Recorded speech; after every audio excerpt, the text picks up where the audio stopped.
once again to another episode of Lifestyle Talk with Tara. I'm your host, Obia Tara. And today I want to be talking about the pressures of society and parents, basically, on firstborn children, especially in Nigeria. Oh God. See, if you're a firstborn child in Nigeria, I salute you. You are a hero without a cape, because it is not easy. The things that I'm about to point out in this video are things that I'm sure that most, if not all, firstborns in Nigeria will be able to relate to. Without further ado, let me start right up. Number one is you are automatically a parent, whether you like it or not. See, you are the first contact disciplinarian, and you are the designated babysitter. You have no time to make mistakes. No, you cannot make mistakes. You understand what I'm also?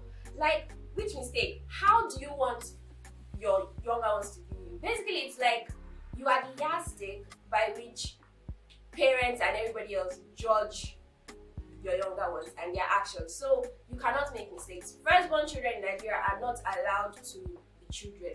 They grow up really very fast. And then imagine that kind of pressure on a 10-year-old.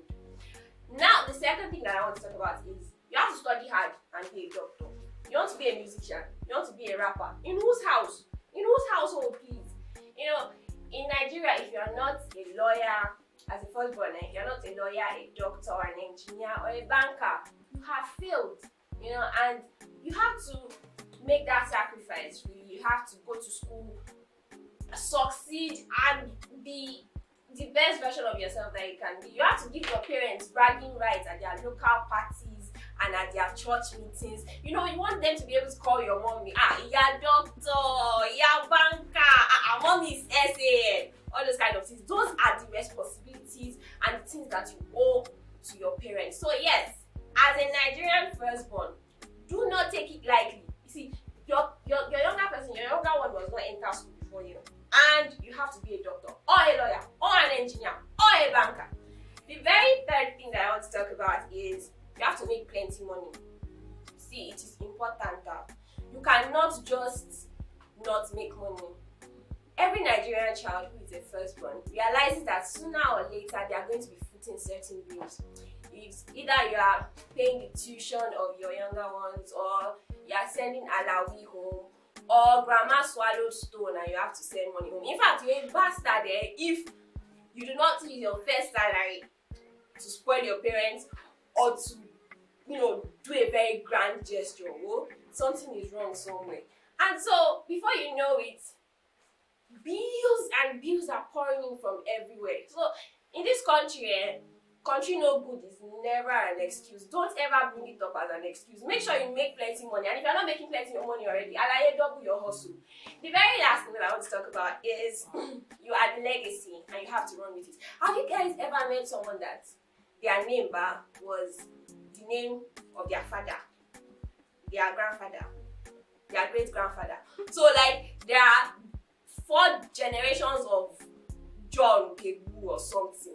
And I'm wondering, I want to Louis XVI, is it a monarchy? And it's just like, the bad thing is, they don't even stop at names. These legacy things that parents carry on their head, they don't stop at names. They extend to other aspects of life, like marriage. And so in some families that I have experienced, you see that you cannot even, especially if you're a girl, or a man rather, you cannot marry from another tribe, or from another ethnic group.